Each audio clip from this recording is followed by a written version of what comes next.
How to add effects on Instagram Notes. Hey everybody, welcome back to our channel. In today's video, we are going to learn how we can add effects on Instagram Notes.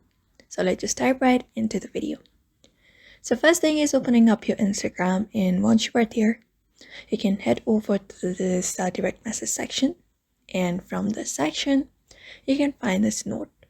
So I can simply tap on this note section, and under this note, you can just simply type relevant celebratory words and emojis like happy birthday.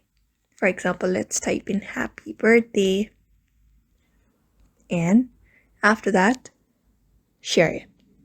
And when you do that, Instagram will automatically apply a themed animated effect based on the keywords you use, giving your note a celebratory feel.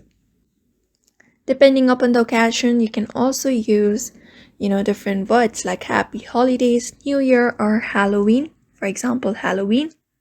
Share it, and when you do that, it will trigger the appropriate effect depending upon the occasion. So for now, these are the methods you can apply up in order to add effects on Instagram Notes. So I hope this video was helpful to you, and thank you for watching this video.